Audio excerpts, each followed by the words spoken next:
Olá, eu sou Léo Carve e esse é o meu canal. Aqui eu busco alinhavar conhecimento com intenção. Eu espero que todo mundo esteja bem. Então, geralmente aqui eu faço tiragens semanais para todos os signos, mas hoje, no caso, eu vim trazer uma abordagem um tanto quanto diferente, ok? Eu vou compartilhar com vocês alguns conhecimentos do meu primeiro livro, no caso de tarô, que eu tive na minha vida, né? Esse daqui, sim, tarô mitológico. Eu vou fazer uma série de 22 vídeos e, enfim, cada vídeo, no caso, eu vou fazer a leitura de uma carta do Arcano Maior, né? Do tarô mitológico, porque eu acho ele muito rico, né, em termos de simbolismo e, consequentemente, eu farei alguns comentários a respeito dessa leitura. Tudo bem? A primeira carta no qual eu escolhi foi a carta do... Estou até a caráter. Sim, a carta do diabo. Né? Inclusive, estou aqui com Tais, também conhecido como Diabo da Tasmânia. E, sem mais delongas, vamos iniciar a leitura, ok? A carta do diabo retrata um sátiro, uma criatura metade homem e metade bode, dança da música de uma seringe, flauta de 7 tubos, que ele segura em sua mão esquerda. Basicamente é essa daqui, né? Eu sugiro que vocês joguem no YouTube. No YouTube não, no Google. Que aí, no caso, vai aparecer a imagem perfeitamente. Tudo bem? Mas, continuando. Que ele segura com a mão esquerda. Com a mão direita, ele segura duas correntes, cada uma presa a um colar ao redor do pescoço de uma figura humana nua. As figuras, um homem e uma mulher, têm pequenos chifres como aqueles do sátiro. Apesar de suas mãos e pernas estarem livres para dançar, eles estão presos às suas correntes de medo e de fascinação pela música. Ao redor aparecem as paredes escuras da caverna. Na mitologia, o bode era associado à depravação e à sujeira, e era considerado um animal lascivo e desprezível. Mas o bode simboliza o bode expiatório, a pessoa a qual os outros projetam o lado inferior de si mesmos para se sentirem mais limpos e moralistas. Por isso, Pan, o diabo, é o bode expiatório que culpamos por nossos problemas na vida. A caverna escura e sem porta implica que Pan mora no domínio mais inacessível do inconsciente. Somente uma crise pode transpor a parede para a sua câmara secreta. As figuras que dançam, se quisessem, estariam livres para tirar as correntes, pois suas mãos não estão amarradas. A sujeição ao diabo é um assunto involuntário que a consciência pode libertar. Aqui encontramos, consequentemente, o grande deus Pan, que os gregos veneravam como um grande todo. Nessa mitologia, Pan era filho de Hermes e da ninfa Dríope. Quando nasceu, ele era tão feio, com chifres, barba, cauda e patas de bode, que a sua mãe fugiu apavorada e Hermes o levou para o Olimpo para entreter os deuses. Pan assombrava os bosques e os pastos de Arcádia e personificava o espírito fértil e, consequentemente, fálico da natureza selvagem e indomada. Ocasionalmente, ele podia ser amigável com os homens, vigiando seus rebanhos, gado e colmeias. Também participava das festas das ninfas das montanhas e ajudava os caçadores a encontrarem suas presas. Em certa ocasião, ele perseguiu a casta ninfa Siringe até o rio Ladon, onde ela se transformou em um feixe de caniços para fugir dos indesejáveis abraços peludos. Como não podia individualizá-la dos outros, ele cortou vários caniços, dos quais fez uma seringe ou flauta de Pan. Bem, no nome, do nome Pan deriva a palavra pânico. Afinal, ele se divertia provocando pequenos sustos aos seus viajantes solitários. Ele era desprezado por terceiros e também por outros deuses, que, no entanto, exploravam seus poderes. Apolo, o deus Sol, adulando-o, conseguiu dele a arte da profecia. Hermes copiou uma flauta que ele havia deixado cair, declarou ser uma invenção e vendeu-a a Apolo. E foi assim que o deus Sol recebeu ilicitamente a sua música e o seu dom da profecia do deus da natureza, com o aspecto de bode, feio e indomado. Bem, desde o início da era cristã, o deus Pan foi estabelecido como a figura do diabo, completo com seus chifres e trejeito irônico, e desprezado pelas pessoas espirituais, como Apolo desprezou na mitologia grega. Plutarco conta que, durante o domínio do imperador, Plutarco conta que durante o domínio do imperador Tibério, um marinheiro que passava perto das ilhas Equinades, no mar Egeu, ouviu uma voz misteriosa chamando-o 3 vezes, dizendo: Quando chegar a Palodes, proclame que o deus Pan está morto. Isto ocorria no exato momento em que o cristianismo nascia na Judéia.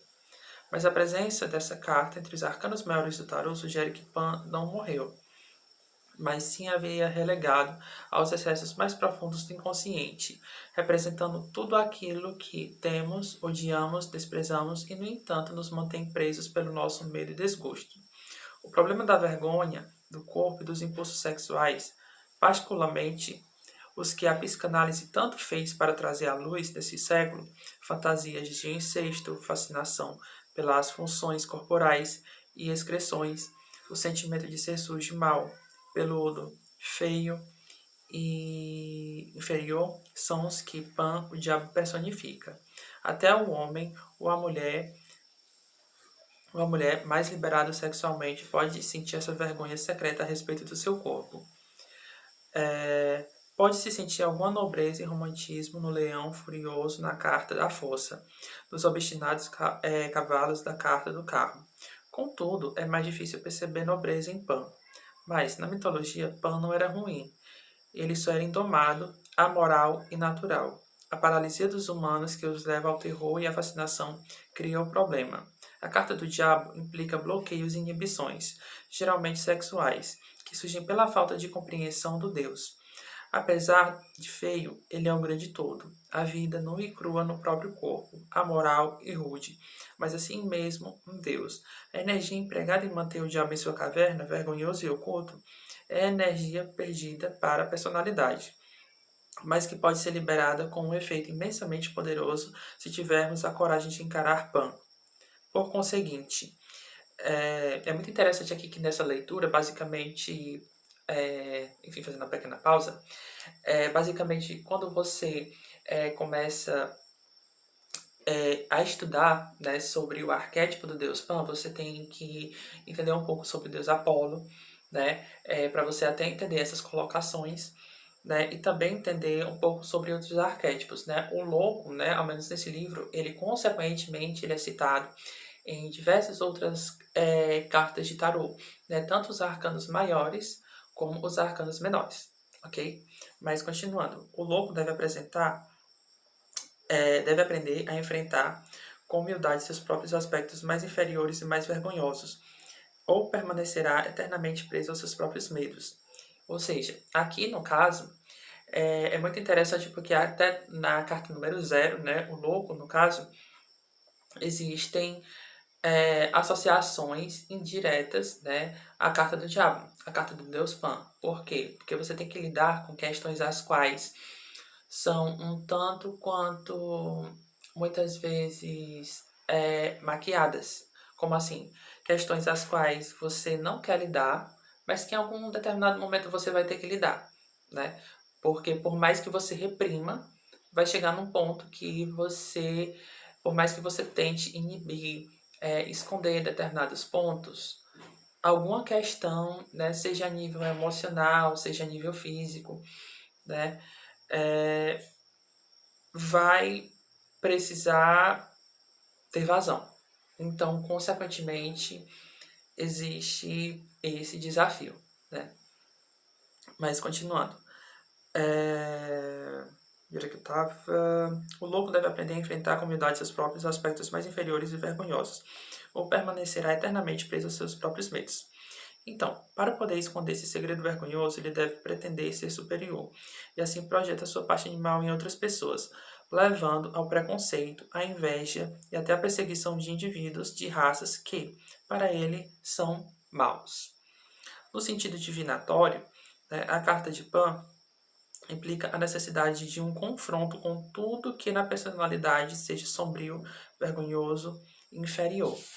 É muito interessante todas essas informações, porque me remete muito a uma entrevista que, até trazendo um pouco aqui, em termos de associação, um pouco de cultura pop, né? A Madonna deu uma entrevista em 1992 ou foi 93, que basicamente um entrevistador estava questionando o fato dela ter feito uma foto num momento um tanto quanto mais, como é que eu posso dizer, capcioso, né? E então, ela, assim, com a sua inteligência, com a sua perspicácia, né? Ela falou que a reação das pessoas fala mais sobre elas do que sobre ela em si. E essa fala é muito interessante porque se aplica muito aqui no caso ao arquétipo de Pan, né, de Deus Pan. Porque o que, que acontece?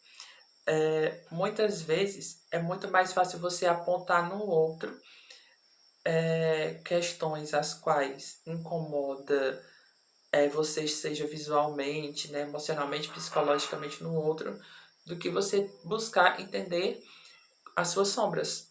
Porque é muito mais cômodo você se colocar no local de superioridade.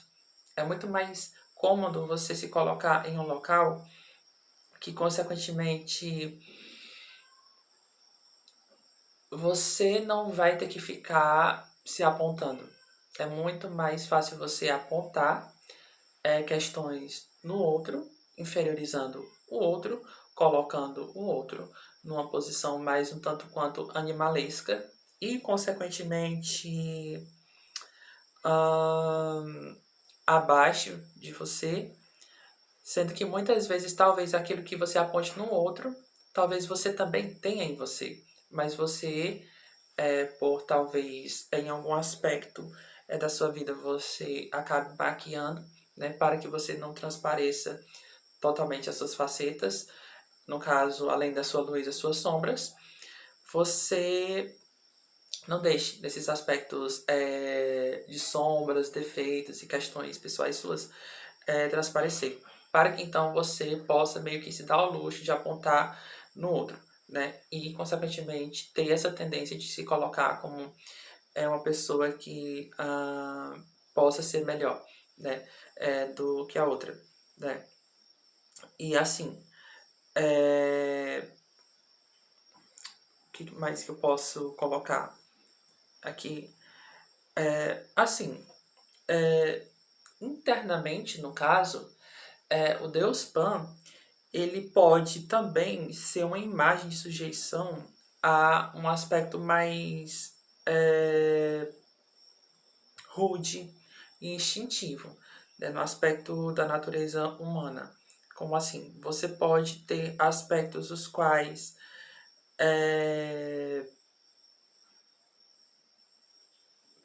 podem de fato falar sobre questões internas suas, as quais você não quer lidar, né? Aspectos dos quais você tem vergonha, né? Também falar sobre alguns aspectos dos quais possam lhe colocar em um, em um lugar que te coloque pensando um pouco fora da casa, né? E, consequentemente, te faça entrar em um ponto de acesso mediante as respostas que talvez você possa procurar, né? Seja em pessoas, ou talvez em relacionamentos, ou talvez em algum tipo de experiência em específico que, enfim, em vez de você, né, ficar fazendo tudo isso, né, talvez se você buscasse mergulhar um pouco mais internamente, se conhecer um pouco mais internamente, talvez o teu processo fosse mais rico, né? Levando em consideração que todas essas falas as quais eu estou trazendo aqui, esses comentários, mediante a leitura a qual eu fiz, né? São questões que, obviamente, não se aplica a pessoa X, Y, Z. Né? É basicamente uma interpretação que é generalista mediante, né, a tudo aqui que foi colocado em termos de leitura. Né? E porque eu, enfim, cheguei até a mencionar essa questão do Rude, porque o que acontece? Se você para analisar, por exemplo, o deus Pan, né, ele era muito venerado pelo fato de ele gerar medo, né, em outras figuras mitológicas, aqui no caso, como foi mencionado. Né. Ele também tinha acesso a cavernas e grutas, consequentemente, espaços os quais nem todo mundo queria acessar, mas que pelo fato dele conseguir acessar, ele tinha acesso a determinados tipos de informações que colocava ele, querendo ou não, em locais que muitas pessoas o procuravam, porque fazia com que, né, mediante aquelas profundezas que ele acessava, ele conseguia ter novas ferramentas, não somente fisicamente, mas também intelectualmente falando, né? Tanto que o deus Apolo, no caso, chegou a procurar ele, no caso, para que então ele pudesse, enfim, obter, né, alguma ferramenta, alguma habilidade a qual ele não tinha, né? Alguma competência, no caso, também. E, enfim, também fala muito sobre impulsos sexuais, né? Que muitas pessoas, no caso, podem considerar maus, né? Em razão, no caso, de talvez uma natureza um tanto quanto possível. Não sei nem se eu posso falar essa palavra, né? Enfim. Mas o ponto é que, assim, o, né, o diabo é uma carta que tem energia de Capricórnio. Então, o que acontece? Capricórnio, no caso, é um signo, no caso, do elemento terra. Então, o que acontece? Valoriza, de fato, essa questão do trabalho, de ir mais a fundo no trabalho, de ter habilidades e competências, mas também tem essa questão da rigidez, da inflexibilidade, né, da dificuldade de lidar, né, com questões as quais coloque ele em desafio com ele mesmo, né, com o ego. Então, o que acontece? Quando você percebe que tem uma carta no tarot que é associada, né, associada ao arquétipo do signo de Capricórnio, né, então essa energia, no caso, ela acaba ficando mais latente. Então, o que acontece? Geralmente, quando uma carta do diabo aparece em alguma leitura de tarô, né, para pessoas que nunca tiveram contato, né, com o oráculo, geralmente as pessoas se assustam, né?